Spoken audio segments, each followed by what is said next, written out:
Okay, and now let's dive into 3D. The first place we're going to go with 3D is going to be your User Coordinate System, or UCS. Up until this point, we've never had a reason to change it or move it. We've always had this little icon down here on the left. That is your UCS icon. You can change how that looks and change where it is in your drawing. But know that with the default settings, if you zoom out far enough, it's no longer stuck in the corner, and it actually comes out and moves around. The reason for that is by default the UCS icon lives at 0, 0. So 0 in the X direction, 0 in the Y direction. You don't necessarily need to know that. You can start a drawing anywhere you want in CAD and just work from there. But sometimes knowing where 0, 0 is important. What I have done so far here is I've drawn a couple of lines. They're each just normal everyday lines. And I put some text on them labeling the X and Y axis. And I'm going to do something else that you guys are very familiar with. I'm just going to draw a circle. There's my circle. Okay.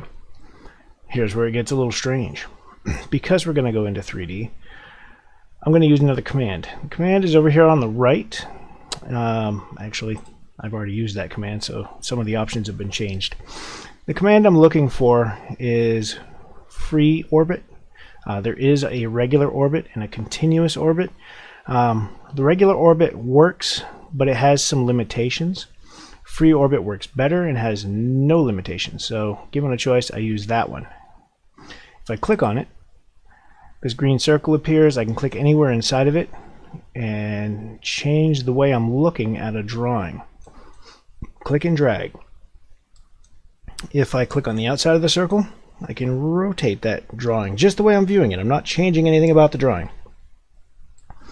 If I click the little circles here, it's kind of like using ortho, but for orbit. I'm limited to left and right. I'm limited to up and down. And, oh yeah, here's why I'm changing my view. There's my X and Y laying down flat, just like a piece of paper. Anything I draw ends up being on that plane. So here's a bunch of lines. We'll just do a quick orbit again. You can see they're just on that flat plane. But if you look at the UCS icon over here on the left, it has changed a bit. Now we can also see a Z direction, and that Z is your third dimension. So X and Y are your 2D dimensions, and Z is your third dimension. So now, if I take the line command and I grab that as an endpoint and come up, look at the note coming off of this icon right here. That says polar, meaning we're using polar tracking, 0.7566 at an angle of, that's what that symbol is, angle of 135 degrees. That means it's still on the XY plane. If I want this to go into the Z direction, I've got to make sure that that says Z, and there's my Z. There's very little difference in where I put the mouse to get the 135 and the Z, and the line doesn't look all that different. That's one of the most common problems you're going to run into with drawing in CAD and 3D if you're using just lines and circles and things like that.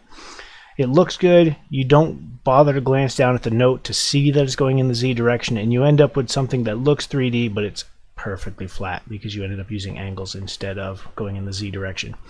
So I'm going to go up 1 in the Z direction, and now I'm going to orbit some more. Come over here to this command, click, and now you can see, just like the UCS icon down below, I've got 3 indicator lines. Now, what if I wanted to put a circle on this surface? How about we further define that surface? How about we make it actually look like a square? Just because I've started working in 3D, I'm going to actually get rid of this, doesn't mean that all of my old 2D commands don't work. I'm just going to grab the copy command, and I'm going to copy that line, grab this endpoint as a base point, put it over there on that endpoint. And I'm going to copy this line, even though it's going up in the Z direction, endpoint to endpoint. Just show you what that accomplished in 3D. Now we've got a plane standing straight up, and if I want a circle to appear in the middle of that, I come over here and I grab my circle tool, it's not going to work, but watch what it's going to do. Wow, that's a really strange looking circle, kind of an oval. And that's because it's still on that original XY plane. It's on that flat piece of paper way up there in the back. So we've got to do something different if we want that command to work inside this rectangle. It's called the user coordinate system because you control it. You can modify it at any time. If it's unmodified, well, that's the world coordinate system. That's the default that you load in with. But here's how we move it. I'm just going to type the command, UCS. First thing it does is ask for an origin. Where do we want X, Y, and Z to all come together? Well, I prefer that to always be in the bottom left corner of wherever I'm working. So it's similar to the default coordinate system I'm used to working with. So I will put it right there. Then it wants to know a direction on the x-axis. Well, x is running this way, so let's click somewhere on this line, and I have Endpoint Snap turned on, so I'm going to use that. And then it wants to know someplace on the xy plane. So really, anything except for the point you picked for x could potentially work. I don't like to pick anything on one of these lines, because then you could end up with a slightly crooked XY, because all it did was move the drawing plane, but it didn't really nail down which direction everything should be pointing. So I prefer to actually point my next direction where I want Y to go.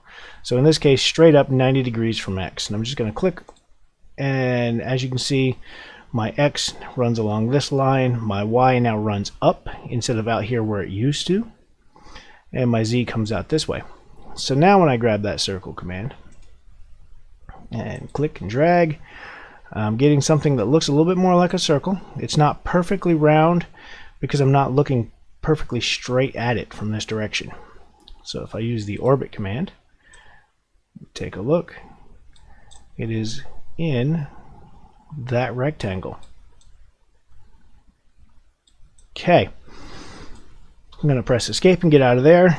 There is an easier way, or maybe a faster way, to orbit. It has some limitations and it's not as accurate.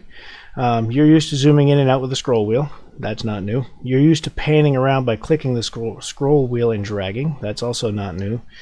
But if you hold down Shift and you click that scroll wheel and drag as if you were trying to pan, it will do a quick orbit that way as well. So often, while I'm working on a drawing, I will quickly just try to move a view around by grabbing Shift and that scroll wheel to do it. But you can only go so far. Eventually it'll stop you. Yeah, see, I'm stopped right there. I can't go down anymore.